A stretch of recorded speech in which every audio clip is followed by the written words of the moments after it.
Hey, I'm Aldyn, and thought that it would be good to talk about ego, and is it real, and what if your twin flame has an ego but you don't, and you've dissolved yours, especially maybe if they're the divine masculine, because everyone knows that the divine masculine, needs his ego fed, right?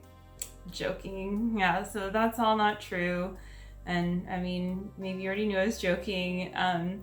But yeah, so the truth is that people don't have egos, right? Like we are children of God, and God is only creates in love. And so ego is not like a real thing. The only thing that gives ego any power is you choosing to give the illusion power. And it goes back to that idea of original sin and like choosing to separate from God because you had the choice to, and so the choice in consciousness was made, and suddenly there was a choice made that was separate from God's will. And so, like, there's a lot that could be said about this, and you can try to, think about it and find it interesting and all of these things. But the point is really to come back to love and to not worry too much about something that isn't love. The only point to looking at it is to heal it and to align yourself there. There's really no other point to it. And so, if you get caught up in an ego trap, then I just like invite you to make a new choice there, and to also, though, have compassion for yourself in the past. If you got caught up in such things, the ego will cut you up. But attack isn't real, and so don't worry, right? And it really is. It's true. Like when you just believe that and you walk that way in your reality, especially if you find yourself getting scared. I know that I've definitely found myself in lots of situations, like just being in sketchy places, even working at the schools that I was working at for a while, like in South Central LA. There's definitely like were instances where I could have kind of gotten freaked out, and maybe occasionally, I don't know, like if I don't know. Yeah, like that kind of stuff. I just like, like use your street smarts, right? Like attack isn't real, but it doesn't mean like just go walk in any dark alleyway. Like if you find yourself in a dark alleyway, then get the F out probably, or if you for some reason have to go through it, make sure you're walking in the middle of the street and looking around, but you don't need to open yourself up to attack. You can call in your divine power and everything that you have. Like for me, I'm a pretty tall person, fairly tall person, and so like if I'm in some kind of situation, I'm kind of like, okay, well, there's this to my advantage. Or like I've studied taekwondo in high school, but I got pretty far with it, and it's like, okay, like I have I possess, like I've been given these things, they're with me, and that feels good, and we all have things like this. Like we all have our own personal power, and yours may be different, but like God's gonna guide you through. You never need to look to ego to help you. And this might be, if you're doing that in some kind of a way, that might be like why you are experiencing your twin flame mirroring this to you, and you feel that they have an ego as well. But of course, like, ego, there in some definitions is like having to do with confidence, or like even sun signs in astrology. So there are different definitions of ego, but the way, like, spiritually, and the way that I've learned it from Jeff and Shalia, and so the way that I like integrate the whole twin flame teaching really is that ego doesn't exist the way that I see it. It's just it's fear-based. It's something aside or apart or separate from God. So there's only God. So anything that's not of God is something that needs to die, because it's not real. So like, then you can truly be alive and thrive. And so yeah, ego has to end. And so it's okay to go through that process and to experience it. And sometimes it's going to feel uncomfortable. But the truth is, it just feels uncomfortable to your ego. And I mean, that's why it's a really good idea to invest in your twin flame journey, so that you have support in truly obliterating your ego every step of the way, and always going deeper with that. No matter what it looks like on the outside, you might you never know what it is that you're gonna be like faced with. But it's funny because like the illusion is kind of funny in a way once you realize it's an illusion. And I don't always find it funny, to be honest. Like, sure, I will get freaked out about things and have to work through that. Like, I think like sometimes, the more mastered you become, then you're like sometimes faced with a new level of a challenge, and it's okay to accept the challenge, but to not feel like challenged by it, right? The whole point is to always find deeper peace. And so the challenge is really, it's just love. It's just bringing you into deeper peace always. So as you choose that, your twin flame is choosing that too. So maybe like you feel like they have an ego because they're with someone else, because they're not paying attention to you, because they're just a jerk, they're stupid, they make bad choices, they make unsafe choices. I mean, I don't know, like there's a lot of different kinds of things you could plaster on top of why it is that you feel, your twin flame is the one with all the problems.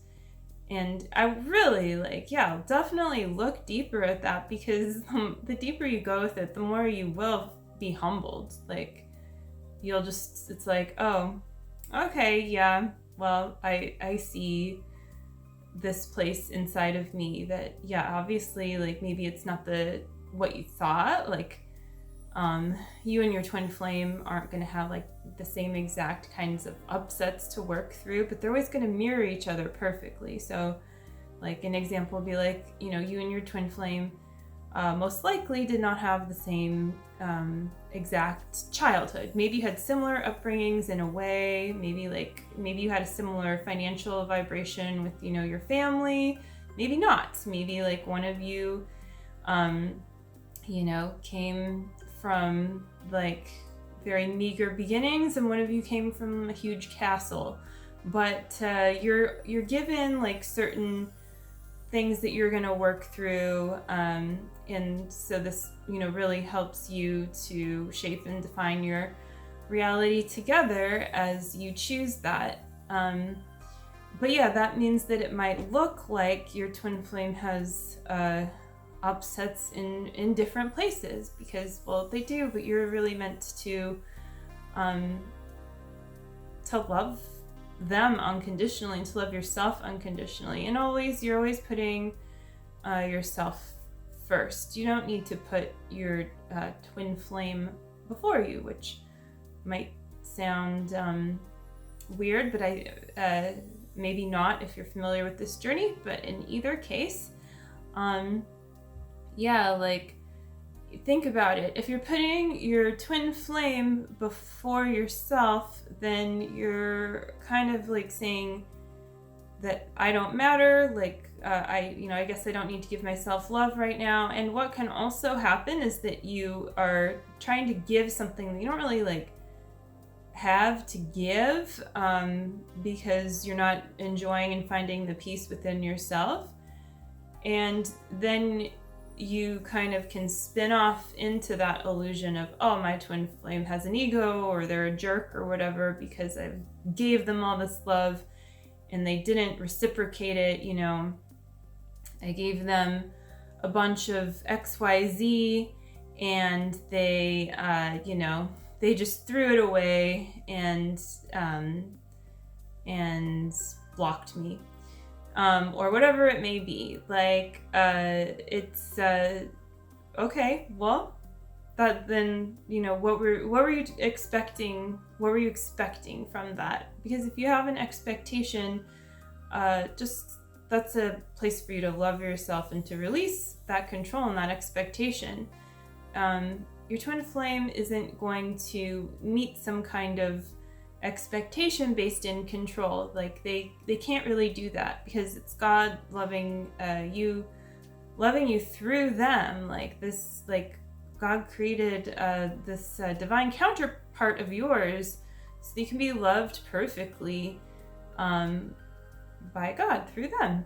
And so to attract that, you love yourself.